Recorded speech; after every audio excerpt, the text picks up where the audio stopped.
Okay, so I guess I'd love to bring our panel up. Please feel free to come up, and I'm not going to place them in there. Okay, it's that moment. Now listen, that wasn't supposed to happen. I'm on the end, you go in front of me. Yeah, we've got to sit in the order of our name. Yeah. Please give them a round of applause as they come up. Woo! Oh, God. Am I this side? Right, so Ben's on this side. Where do you want me? Where do you want me? Oh, there. Oh, okay. Okay. Squeeze it through. All right, so how are we feeling? No. I didn't hear everyone. How are we feeling? Okay, great. So look, we're here to have a conversation and a discussion, and the title is themed LGBTQI+, Asylum and Immigration, Detention in association with Rainbow Migration, and we have the CEO here. I'm going to give everyone just 30 seconds to introduce yourself, name, pronouns, and then we're going to get into the substantive part of the questions. So I'll start with you, Leila. Thanks. Hi, everyone. I'm Leila Zadeh, and I'm the Executive Director of Rainbow Migration. My pronouns are she, her, and Rainbow Migration supports LGBTQI+ people through the asylum and immigration system. Hello, everyone. I'm Arthur Britney Joestar. I was the first person in the UK to get granted asylum on basis of being non-binary. I'm part of the advisory campaigning group with Rainbow Migration, and I come all the way from Liverpool. Hi everyone, I'm Moud Goba. I'm the National Manager for Micro Rainbow. We provide direct safe housing for LGBTQI asylum seekers. Pronouns she, her. Woo! Hello, my name is Ben Hunte. I am Vice World News' global LGBT correspondent from March. For now, I'm the senior reporter for Vice. I was the BBC's first LGBTQ correspondent, and I'm very excited to be with you today. Thank you for having me. Hello, my name is Manono, and I'm a member of Rainbow Migration. I'm seeking asylum, and I live in Liverpool. Yay. And my pronouns, in case you didn't get it, it's she, her, goddess, queen bee, everything fantastic. But it's not about me, it's about my absolutely fantastic and amazing panel. I am just going to give just a small warning that there may be things that are discussed up here that may trigger you, that may be upsetting. So please feel free, if you need to leave or you just need to take some time out, to do it, because this is quite, this is a serious subject. This is a matter where often it flies under the radar and it's only getting negative press. But when we think about this is LGBT History Month and we talk about behind the lens, these people are working behind the lens, one, for survival, but two, this is about the equality, equity, freedom and justice that we want to see for asylum seekers and refugees. So I'm going to start with my first question for you, Leila. And I guess this panel is in support of the work that you've been doing for many years now with Rainbow Migration. Can you tell us a bit more about the origins of Rainbow Migration, and also what it means when somebody comes to you seeking asylum and that process? Yes, thank you. So Rainbow Migration for 30 years has been supporting LGBTQI+ people who are fleeing persecution from other countries. I'm sure many of you are aware that around 70 countries globally criminalize same-sex relations, and that means that people who are LGBTQI+ can be rounded up and harassed by the police, they can end up being jailed, and even if there is no criminalizing law, the prejudice in society can be so strong and the violence so bad that you could be attacked by members of your family or on the street and the police wouldn't protect you. So what we do is we help these individuals if they're in this country and they're applying for asylum, and that's what's commonly known as being an asylum seeker. And the asylum process is the legal process of being recognized as a refugee and therefore being given the right to stay here long term.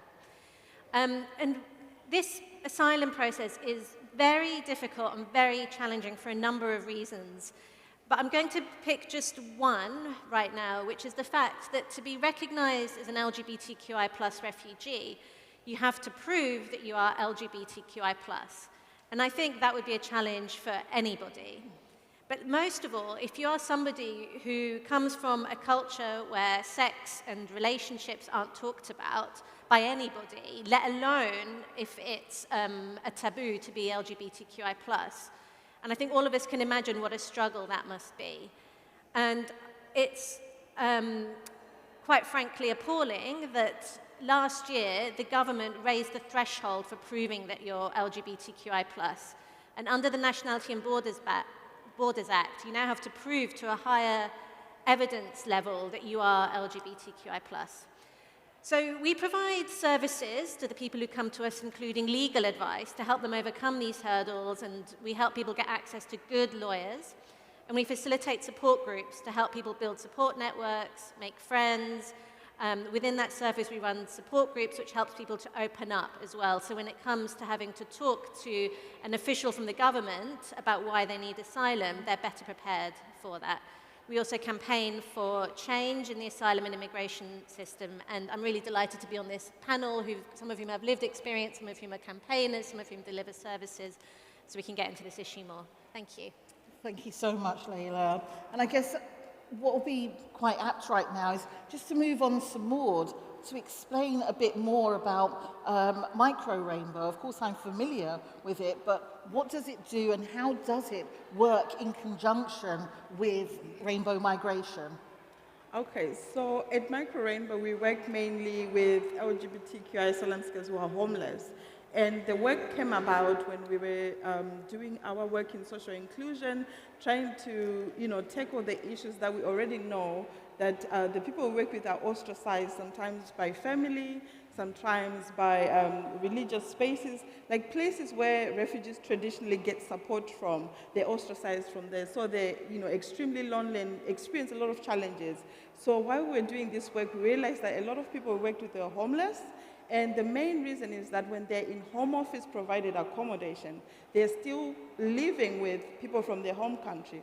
So say, for example, if you're from Afghanistan or from Syria or from Uganda, you still sometimes live with people from your home country in home office provided accommodation. So they still face issues of abuse, homophobic abuse, sometimes sexual assaults. We get a lot of reports, especially from home office initial accommodation.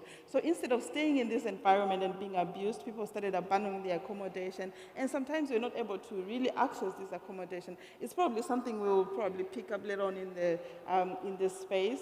So because of this homelessness, people started kind of experiencing a lot of exploitation, and we really wanted to tackle this. So we set up our first safe house in 2017.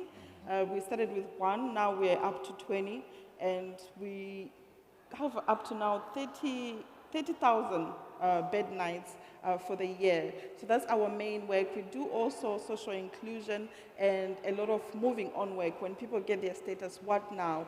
Trying to find jobs, getting to know the UK labor market.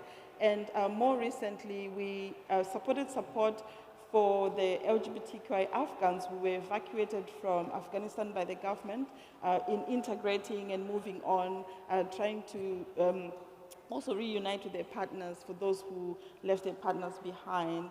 The last part of our work is we also work with the Ukrainians at the moment, trying to match with LGBT sponsors, working with refugees at home. And in terms of working with rainbow migration, we've had like a long partnership of cross-referral. Sometimes when we have people who are in our houses who need legal support, we refer to them. Or if they come across someone who is extremely vulnerable and needs safe housing, at times we always have a waiting list, but at times we always ring fence some space to make sure that we support those who are homeless. I think in a nutshell, that's what we do. No, brilliant, thank you.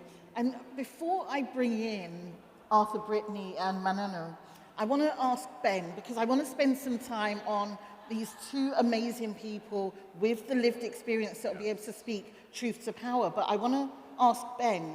Now, Ben, you've been doing incredible work with Vice. Yeah. Oh, thank you. And I guess, you know, having seen the growth and the things that you're speaking about in such an unapologetic way, I think I want to ask you the question, you know, what kind of message is the government sending to the world when we are, yes, right, let's have some honesty. When, you know, when this country is looking at the exclusion of trans siblings and non-binary and, you know, looking at things around bodily autonomy, which we don't have. What message is this sending? If we cannot even get that right, how are we going to get right the support that is required for asylum seekers and refugees? That is a very good question. I am genuinely quite scared about where we're at in what's going on with LGBTQ rights in this country right now. I think it's got to the point where I love events like this and it's great, and I love going to like networking dinners and LGBTQ things, but I've actually declined so many things now, especially over the next few months, because I don't see what we're really celebrating, and I don't really want to partake in stuff that looks so rainbow-colored and exciting and fabulous, and it's great to be me when actually the amount of struggle that exists both in this country and worldwide as a result of the government that we've got, it's scary. I don't understand why, not to incite riots, but I don't understand why we're not rioting in streets and why people aren't more angry about what's going on. To the point that when I was at the BBC, and my role was first announced as the LGBT correspondent, I genuinely did expect to be sprinkling glitter and rainbows on stories and just really excited about being like gay and like LGBTQ. And what very quickly happened was you saw this rapid transition of just negativity around LGBTQ lives and experiences. And in 2017 or 2018, I was stood in the Downing Street Garden with Theresa May at her LGBT Action Plan launch. This launch of this big, chunky document about things that the Conservative government was going to be doing to support LGBTQ lives across the world. And it was really good. It was really, really good. And then just a few months later, we had Boris Johnson in government, and suddenly that was dropped. The LGBT Action Plan didn't exist anymore. It was gone. And what you've seen over the next few years is a real rapid decline in LGBTQ rights in this country. It's scary, to the point that some of the stuff that I'm reporting on, I get whistleblower testimony, I get exclusive, juicy text messages from MPs and people, and I'm just like, this is really happening? I'm like, what the hell? Like, how have we got to this point?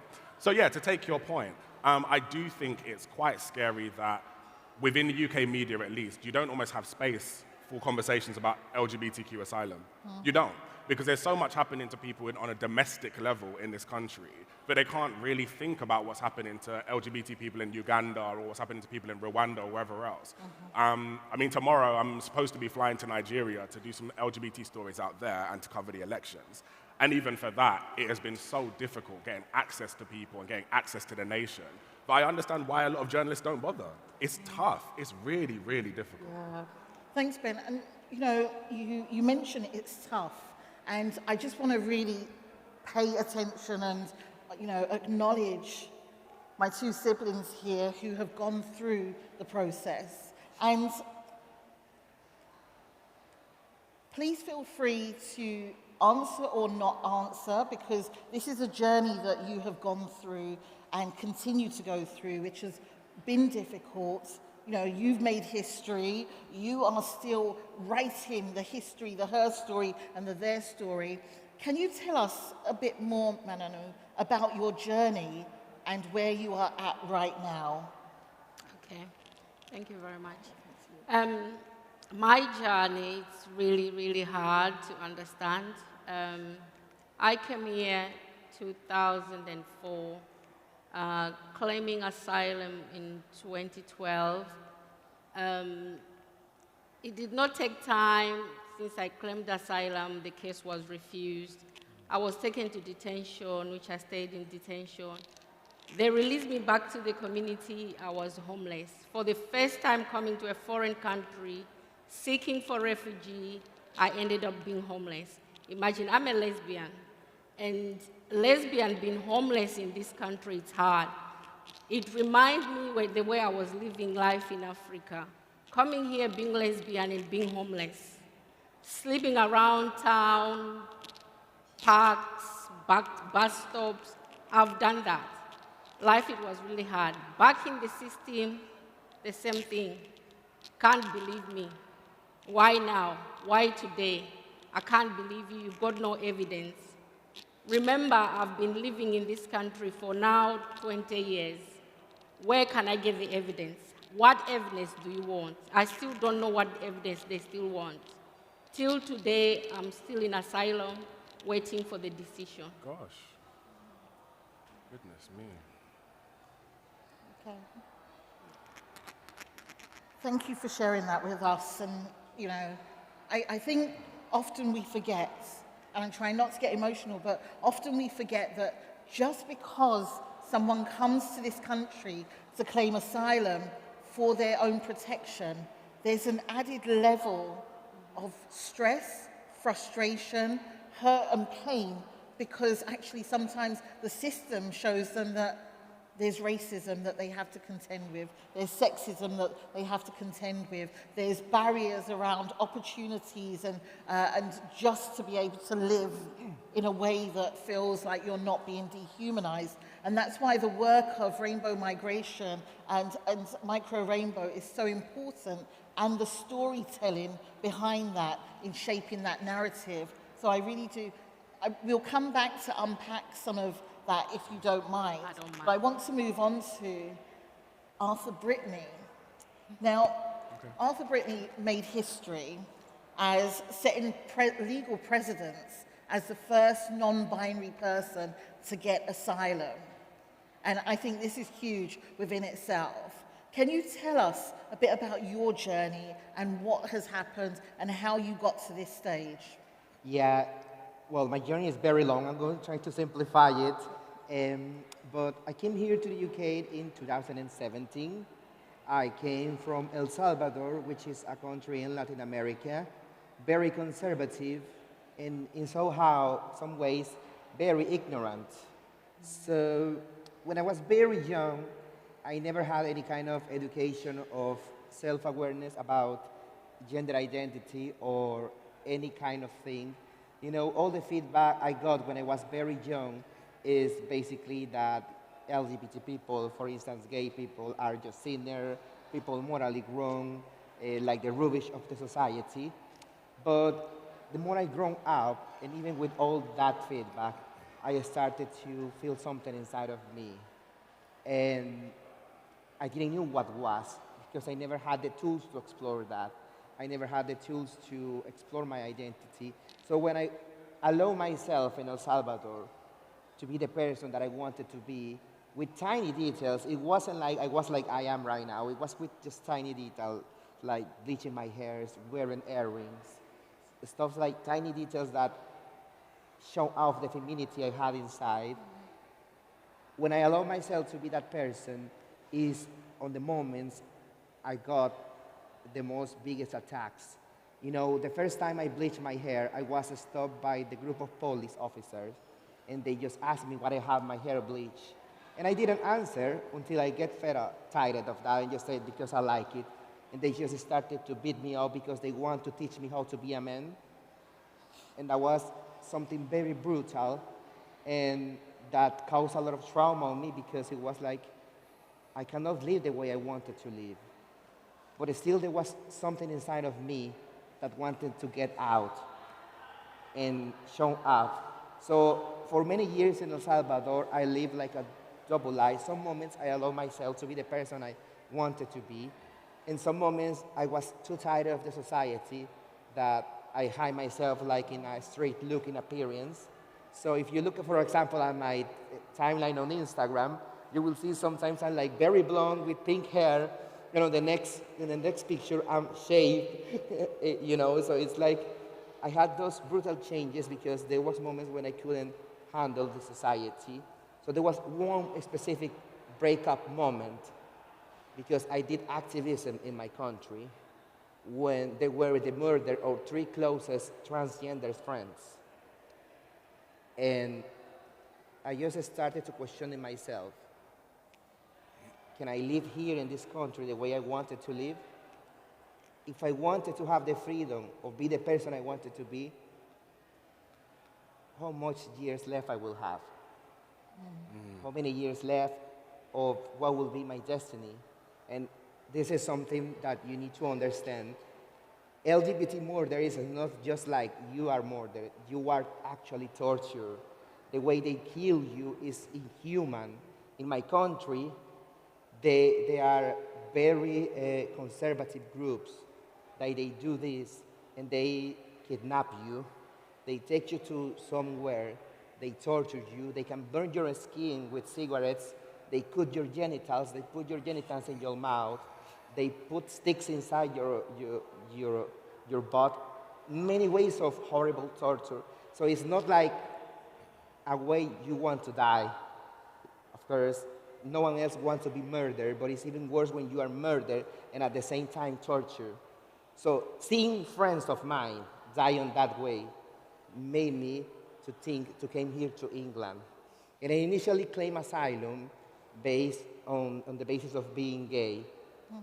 But with the freedom I got here in England, I started to explore my gender identity. And I started to explore my femininity.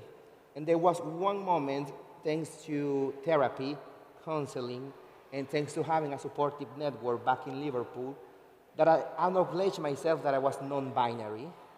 And I embraced that because it totally made sense that I didn't want it to be a woman, but I didn't feel like I fit in the category to be a man. You know, so it was like a groundbreaking stuff in my head, like with every piece fits. And I say, yes, that totally makes sense. You know, like I can perfectly be feminine, masculine at the same time, or the way I want to look, and I don't need to give explanation to anyone. I just want to be the way that makes me happy. And that's the moment when I realized I was non-binary. I wish that was the end of the journey, but then it was another thing with the Home Office. Because the Home Office initially, they didn't acknowledge my gender identity. And for many years, actually, my case was handled for 3 years. After the first year, I submitted new evidence based on my counseling, based on witness of people. And I didn't do this because I want to give more evidence. I did this because I thought I wanted the Home Office to understand my person. So I submit this new evidence, telling them I know I identify myself as non-binary, and just literally they ignore that evidence. They ignored it for 2 years, and even on papers, they still were calling me the gay man.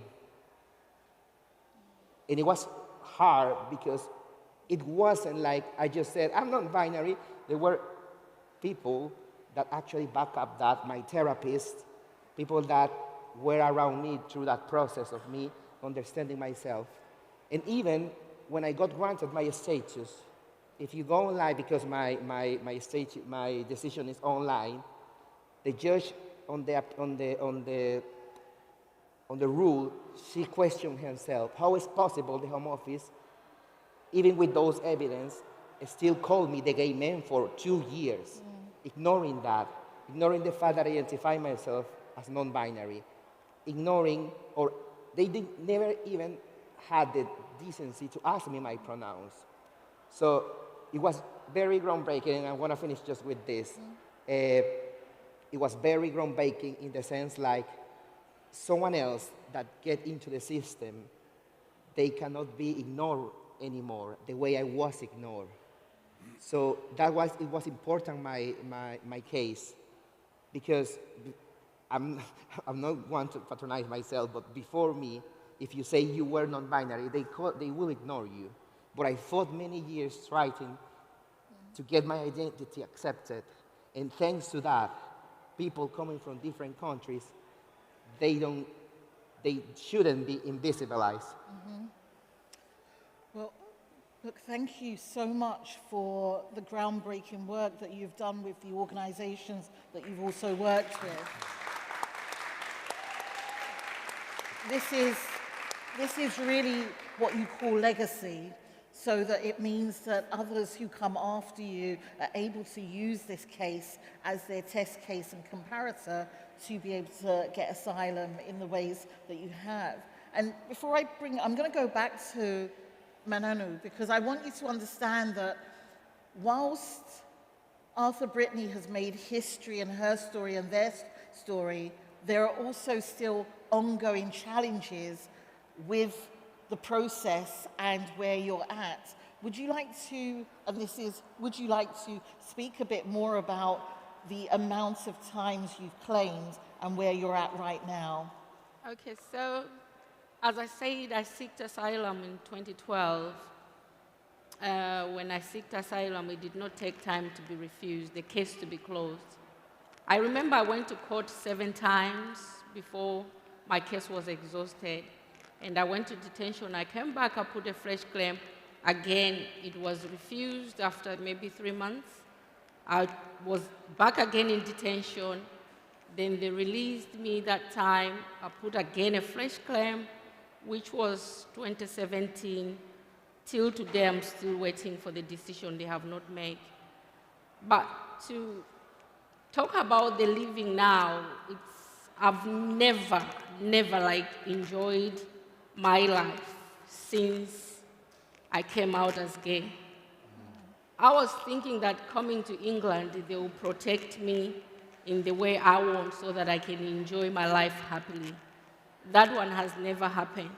One, we're living in a life that someone is controlling us, not like we control ourselves.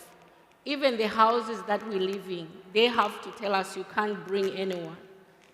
I don't get the money. For 10 years, I've never seen money that I can say I've got money myself. I get a voucher. This voucher, I have to go to the shop and buy food. There is nothing that I can claim that, okay, money back, nothing. For 10 years. I came here, remember, when I was young. Now, I'm not young anymore. And when I say I've never lived my life, because I have a girlfriend, but because of the hairstyle, the girlfriend don't want to be involved. Because even herself, she went through a lot. So for her, she don't want to go through a lot. So imagine going to court with the girlfriend.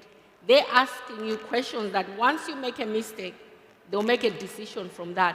Okay, that means you people, you are just lying. And when you hear that, really, it affects you mentally. So now, my girlfriend don't want to be involved in everything that is happening now. Because if you say this, they'll say that. So if I say I've never enjoyed my life for now, I can remember 10 or 11 years. I'm just living in fear. I don't know what is going to come tomorrow. It's very traumatizing. I go to the Home Office and sign every week on Tuesday. And on top of that, remember I said I've been to detention twice. That means they can detain me anytime. I've tried to stop this, but they always tell me that I'm at risk of being deported anytime.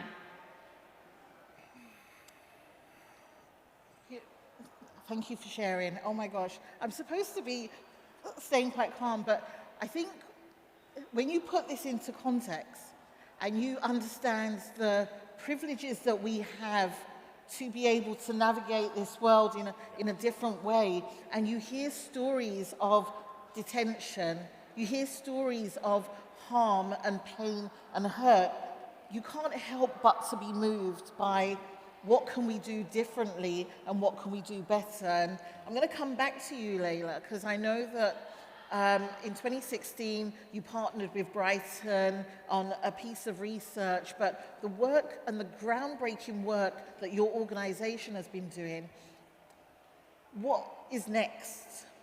And how do you actually feel day in, day out when you are met with stories of pain like we hear from Manono and also Arthur Britney?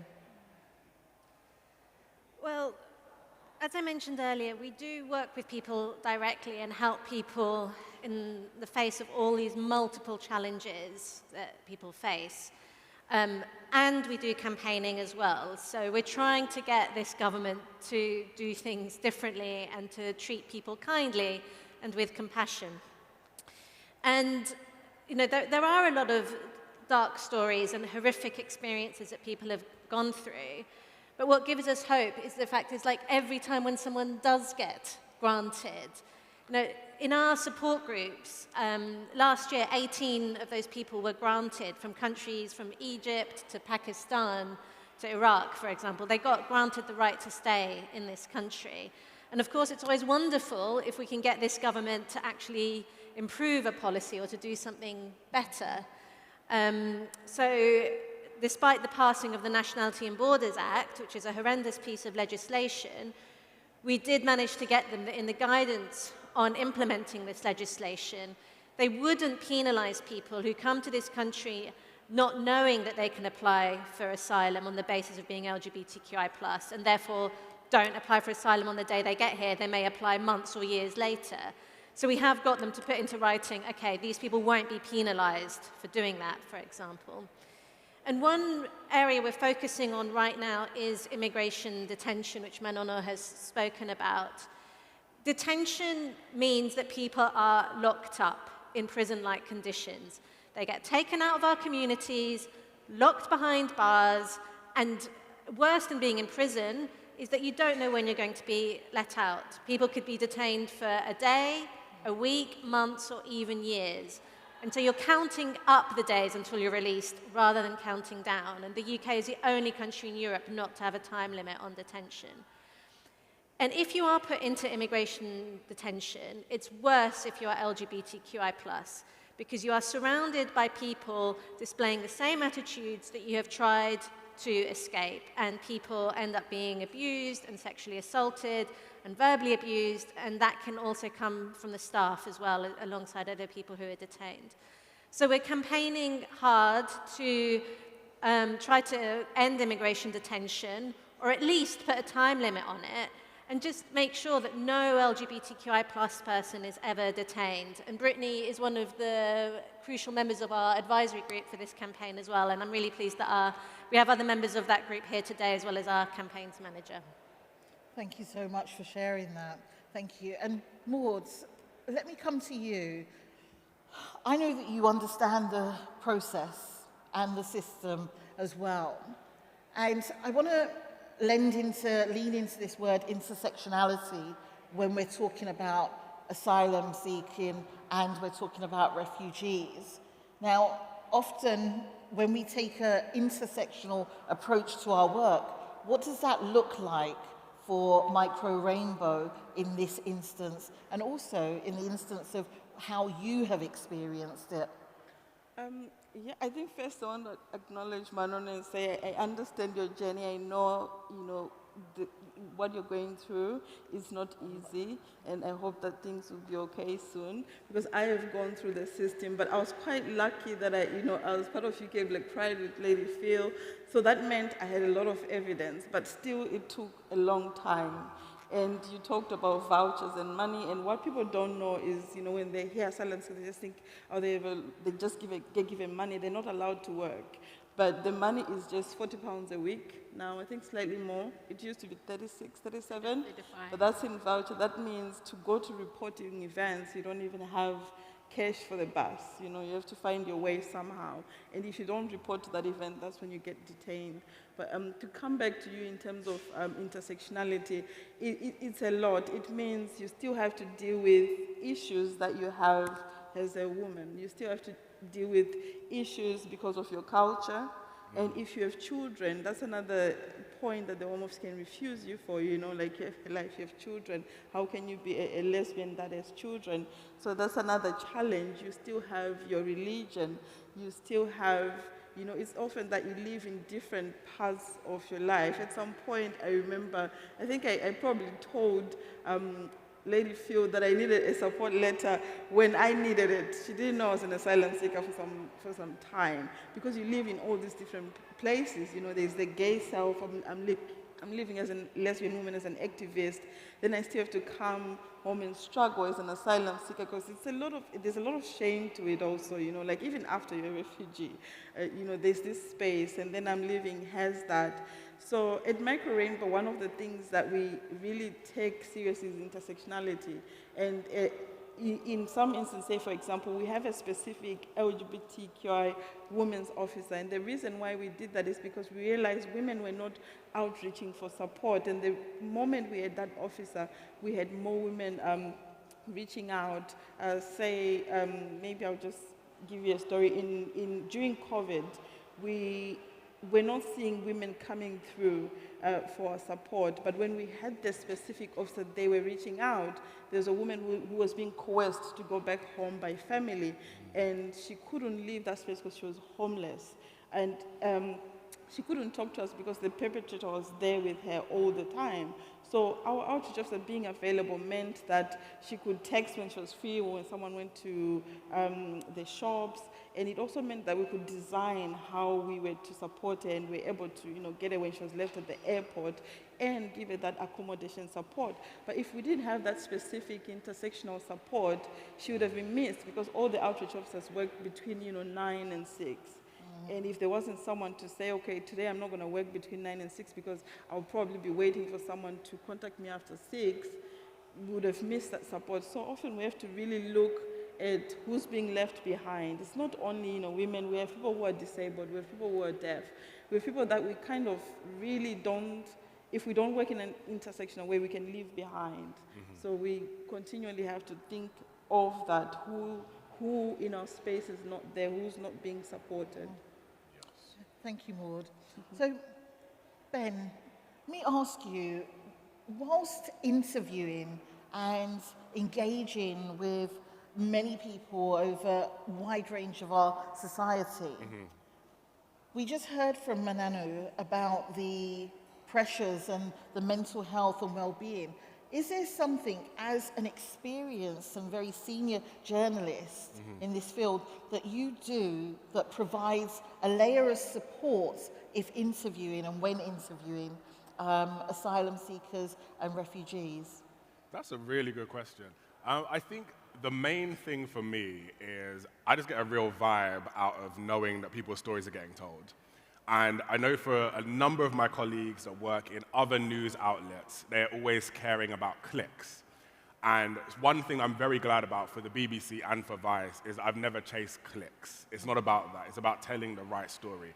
And sometimes that means that you won't see me on social media for about a month. I won't tweet. I won't put out anything because I'm working behind the scenes on something. But I know that when it comes out, it's going to be juicy and someone's story is being told in the best way possible. And that is really important to me because it means that everything I'm doing has some kind of value as a journalist. I'm very lucky that I've never reported from a press release, for instance. Everything has been original journalism. It's been investigations. It's been whistleblower testimony. It's been juicy, juicy stuff. But yeah, it's tough. It's really tough. And I'm not ashamed to say that, yeah, there'll be occasions where I'll be doing an interview with someone and I will just break down and cry because it's incredibly deep testimony. Especially when we're talking about intersectionality. I'm sat down with people from my parents' home nation, Guyana, for instance, the only country in the Americas where it's still illegal and technically there's a death penalty for being gay. And these nations still exist. These places still exist. People are still trying to come into the UK based on the fact that they are LGBTQ. And I'm here. So when I'm sat down with these people, I'm thinking, this literally could have been me. This experience that you're having, this lived experience you're going through, could have been my experience had my parents not come to this country. Yeah. And that's crazy to me. Yeah. So yeah, it is tough, but the knowledge that their stories are getting out there is why I do it. Yeah, thank you. Now, because I'm conscious of time, and I've been told that I'm always late, but I think everyone's just early, I want to make sure that there's a particular question that I ask all of you, but I want you to talk to me about what we in the audience and we here can do differently. What are some of the other campaigns around Pride and No Detention? What can we do to support in a meaningful and a not performative way? Wow.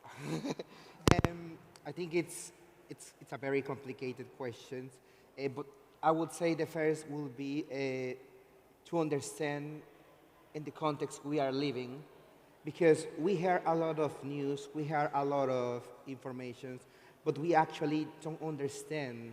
And I agree, of course, it's sometimes impossible to understand from a privileged position what is happening with these realities, you know? So I would say the first thing, it will be contact your local charity. In this case, in London, it's Rainbow Migration. In Liverpool, we have Sahir House and Many Hands, One Heart. And local charities know better the reality of each community. The reality in Liverpool could be different to the reality in London. We have what happened yesterday in Liverpool. For those that don't know, a far-right group tried to burn an asylum seeker hotel. So that's something that actually worries me, even if I'm outside of the system, call it. It worries me what's happening to this country, you know. And I'm aware of the time, and I was in my head trying also to talk about the hostile environment. What is important right now, we acknowledge that the hostile environment puts LGBT people in more vulnerable positions. When I was in the asylum system, I was in an asylum accommodation and I get bullied. I had to change accommodation because I was almost attacked because some person leaked my HIV status. So I was in a place when people came from countries where there's no sexual health education. And they thought I was a kind of radioactive person that just passed HIV like radiation. And they almost attacked me. If it wasn't because it was like a control area with people from Circle, I don't know what could happen to me. So it's very important we understand how the hostile environment, as LGBT persons, is put us in a more dangerous position. We are more vulnerable because we are with people that have no education. We are more vulnerable because the authorities don't care about us. We are more vulnerable because we don't have sometimes the resources to seek for either mental health, either support, etc. So coming back to the question, this is like the context, so you understand why LGBT people, we need help, sometimes even more than other people, because we came from places when either it's being illegal, being LGBT is morally not admitted. So we didn't have like the freedom or the opportunity to live like we live here in England. So it's difficult for us to come out of that shell. And sometimes people need to come and break that casket. That happened with me, you know. People have to give me the tools, give me the spaces so I could explore my gender identity. And with something silly like, don't say someone you look weird when you are wearing lipstick for the first time, because the first time I wear lipstick, I was like, I look like the Joker. But people say, oh, you're wearing lipstick. Do you like that? How do you feel? I was like, I'm not sure about this. And I was very insecure about that. But sometimes tiny stuff like that makes a lot of difference. You know, you don't need to sometimes give massive donations. Of course, it's needed sometimes. But sometimes just have a space when you can be yourself. It helps you to get out of that casket. Thank you. Now, I'm told I have 5 minutes, so I have 10. I'm going to turn my mic off in a minute.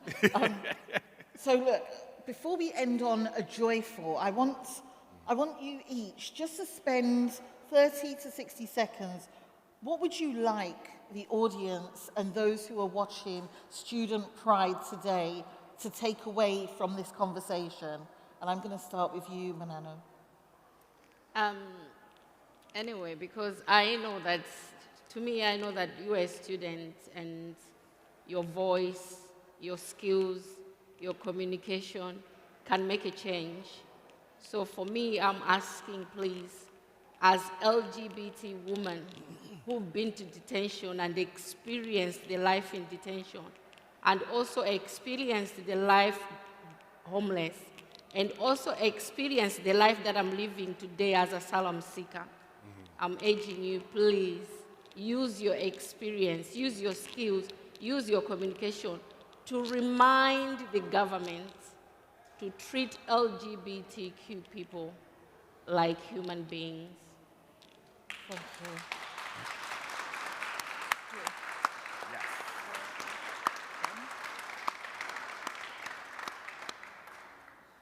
it my turn? Ben? Yeah. Okay, let's talk. I would like for all of us to support LGBTQ journalism more. I want for people to understand that we are in crazy times, crazy times. If I can sit here and say that I am scared by what I'm seeing the government do and what people are getting away with as a result of us not paying enough attention to what's going on behind the scenes, that should scare you as well.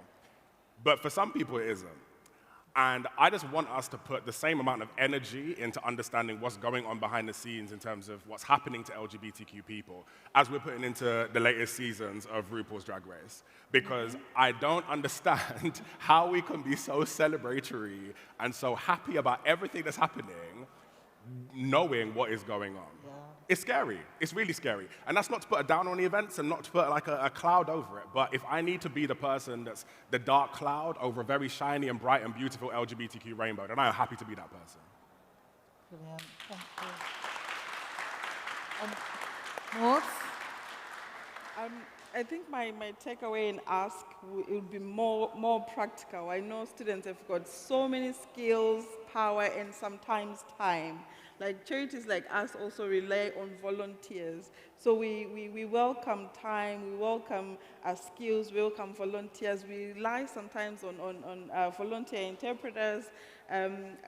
That's the main thing I can ask. If you reach out to us, ask what you can do, how you can support us. We have people who will be moving on into the new life. Sometimes they need help with writing CVs or getting to know the UK labor market, mentors, and sometimes friendships. So please reach out to us if you can support us maybe with our well-being, anything, just reach out to us. And for me, the important thing is also challenging ignorance. There's a lot of ignorance on what an asylum seeker is, who is a refugee is, and you all have knowledge. If you're here, it means you know about the issues. So it's important to challenge ignorance because in the end, we need to change the hearts and minds of people for us to reach at least humane treatment for refugees. Thank you. Right. And what would you like people to take away? Latin American feminist groups has this saying that is in Spanish is, si tocan a una, nos tocan a todas, which means if someone touch one, they touch all of us. And I think it's very important to remember the people that put the hostile environment, the people that are making LGBT people more vulnerable, is the same people that currently are blocking transgender rights. So if they came after the more vulnerables, which are people that usually don't have who can came for them to protect them, they will come later for other ones. And they are not going to stop because they don't have the soul to understand us. So for those younger ones, I know it's a tricky one, but don't feel scared to get into politics. Don't feel scared of making your voice heard. Because at the end of the day, if we fight for our rights, no one will take away that from us.